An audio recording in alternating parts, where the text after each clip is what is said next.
Hello everyone, so I have a great video for you here which was shared today. It shows Ukrainian FP-1 and FP-2 drones, and the operators must have thought it was their lucky day when they flew over the Kerch Strait last night. They caught an absolutely massive haul of Russian tankers waiting by the bridge to cross, and pretty much decimated them. The tankers have to go under the bridge one at a time because of the defensive berms which Russia's put in place in order to stop the bridge from being attacked by marine drones, which has caused a bit of a backlog of ships. And as you can see here, dozens of ships waiting to cross. Ukraine identified which ones were the Shadow Fleet tankers breaking sanctions and targeted them. The video shows 8 tankers hitting the Kerch Strait, in addition to a big standard cargo vessel which was hitting the Kerch port. Additionally, Magyar reported a 10th vessel hit as well during this strike, a ferry, but that one isn't shown. Likely one of the ferries Russia uses for transport between Russia itself to Crimea now.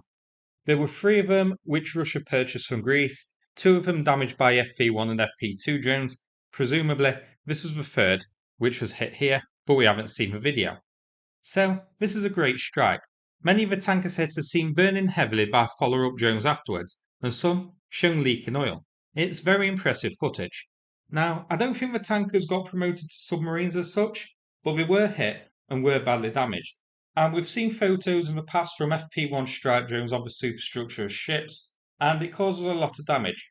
The superstructures always pretty much a write-off. So even though the tankers didn't sink as such, they will be out of action. Many of the strikes as well do look to be specifically targeting the ship's superstructures. So many drones were here, and the impacts often caught on the HUD of the follow-up attack drones. Judging by the HUD, it's FP-1s and FP-2s being used in this strike. This all took place inside the Kerch Strait, and that is bad news for Russia.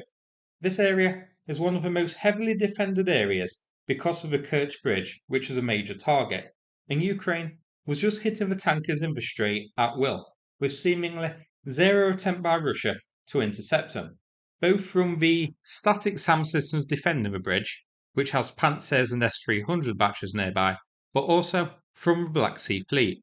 The Black Sea Fleet does have a number of patrol vessels and larger frigates equipped with air defence systems and machine guns and that sort of thing, which could feasibly be used to try and defend the tanker fleet from drone attacks like this. But the Black Sea Fleet was completely absent here. They're hiding in Novorossiysk because of the threat of marine drones. They very rarely poke their noses outside of the harbour.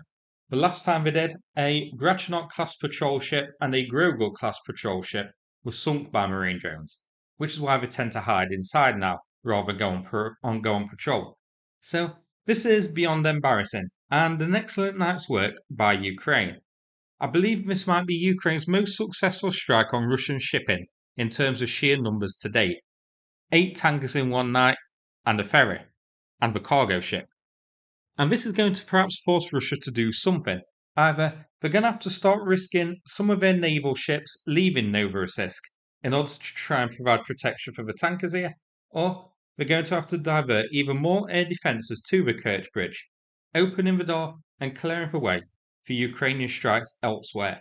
Magyar says that all the tankers hit here were Shadow Fleet tankers under sanctions, international sanctions that is. They're identified as being the Venera 3, the Sonar 1, the Sonar 17, the Chlamydia, misread that one, the Clymenia, the Tete, the Alexis Savrazov, the Penelope, and the under investigation, according to the statement. Magyar also reported hitting power stations and similar throughout Crimea and logistics as well last night, so it seems like Magyar Group had a lot of fun. This was work of Ukraine's Magyar Group, and it wasn't the only strike on Russian shipping that we have to look at in this video. Much like a Ukrainian drone, this video flew under the radar somewhat and was later overshadowed by this massive strike on 10 ships in one night. This one is from the 6th, so the night before, and it shows Ukraine hitting the Project 15781 fuel tanker Kapitan Barmin in Kerch. The tanker hit whilst the tanker was moving. These are river sea oil tankers designed for transporting crude oil and petroleum products, including gasoline, according to the little information provided by Magyar Group's statement, which is on the video. The Kapitan was hit on the rear, you can see. The second tanker hit was the Sonar 4. We saw earlier in last night's strike that the Sonar 1 and the Sonar 17 were hit. So 14 of the Sonars to go until Ukraine has a full deck. This one, the info says it was optimized for the dimension of the Volga shipping channel and the Volga-Baltic waterway. Individual submerged pumps in each cargo tank allow the simultaneous transport and independent loading of up to 2 different types of cargo. This one too, the drones look to be targeting the superstructure of a vessel here. Now with this one, if you look close, you can see the first drone actually may have impacted on the ship's lifeboat, which is at the rear, setting that on fire, rather than hitting the superstructure directly. The vessel looks like it may have had a lucky escape there, I guess. At least that's what it seems to me. It looks like the burning object is just behind the superstructure of the ship.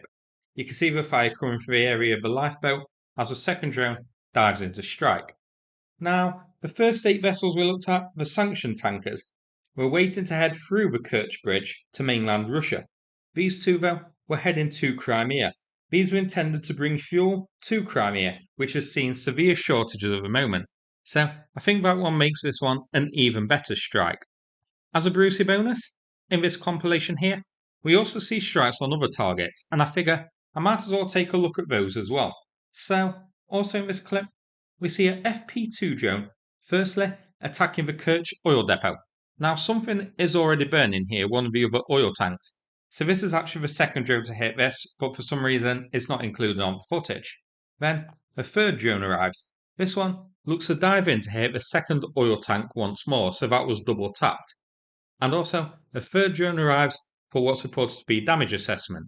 We see a substantial fire burning here. The oil depot is the same one hit about a week or so ago, which destroyed a few oil tanks here. So Ukraine is polishing them off here. Now, the next strike is an interesting one because I don't recognise the HUD. This is a completely new one to me, the Pink Devil. The drone is targeting a Nebo U radar near Kerch. I wonder if this strike blinded Russia's air defence, allowing last night's strike, which hit multiple tankers, to take place more successfully.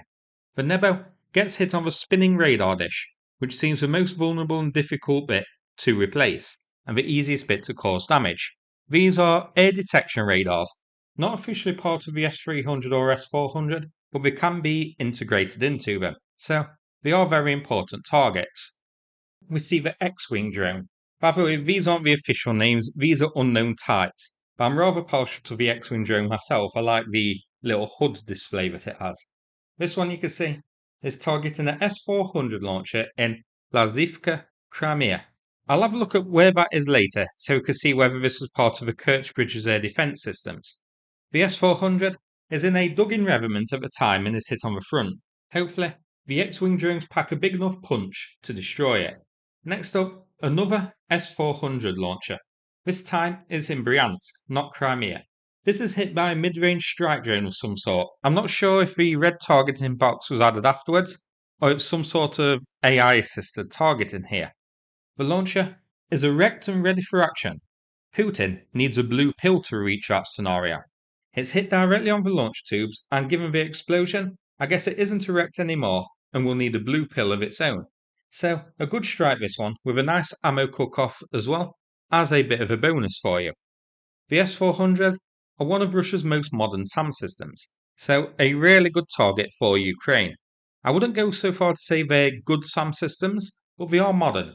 Russia does have a lot of these, up to 56 battalions operating between 400 to 500 launchers in total. But every loss is another hole widening in Russia's already leaky air coverage. And as we've seen with Ukraine's continuous successful drone strikes in the past few years, the holes in Russia's air defence systems are very sizable indeed. Now that we've seen the locations, let's have a look at the location here so we can see where exactly these targets were hit. Now, I don't have an exact location, but the first S-400 was hit near Lazivka, north of the Kerch Bridge and part of the bridge's air defence network. The Nebo radar was also hit near Kerch. These 2 targets hit on the 6th, so the night before the big strike on shipping, which I don't think is a coincidence. Ukraine basically blinded the radars here and hit a launcher, then a night later hit multiple Russian ships. So, good strike there, and I think the weakening of the air defence system played into that successful strike. Those ships were all south of the Crimean Bridge, awaiting their chance to pass by. The Kerch oil depot was roughly in the yellow circle at Kerch port, and the two tankers hit on the 6th were north of the Kerch Bridge, heading to Kerch port. The ferry, it isn't known where that is because we don't see a video of it yet. So that Kerch Bridge is definitely looking vulnerable.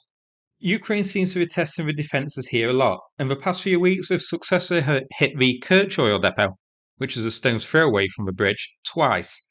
A pair of Panzers were reportedly hit on the bridge on those little towers during the first strike on the oil depot. A pair of ferries hit just north of the bridge, and last night, multiple tankers just south of the bridge. All of these targets are well within the Crimean sandbelt, protecting the bridge from attack. I'm almost certain we're going to see Ukraine hit the bridge this year. With Ukraine cutting off Crimea, that surely has to be a target to further achieve those aims. This bridge going down will cut the peninsula off completely and basically turn Crimea into an island. Magyar Group also dropped a teaser saying something big is planned soon, so we may be seeing something interesting in the coming days. Now before we finish, a mention about Ronald's fundraiser. He did originally close this one as enough was raised, but has decided to try and raise more for 2 more 3D printers and plastic, as his 3D printing workshop has had more orders. His workshop, by the way, makes drone parts for Ukraine's armed forces and has supplied a lot in the past few years. They do good work. The donation link is in the description. Thanks very much and take care, everybody. Hello everyone, this is Volunteering Support and Engineering Group. Our printers work without stopping. We need your support again to buy a lot of filaments.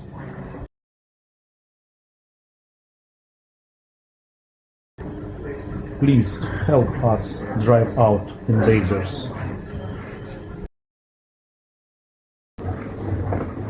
Our goal is $3,000. Thank you for support. Glory to heroes, glory to Ukraine.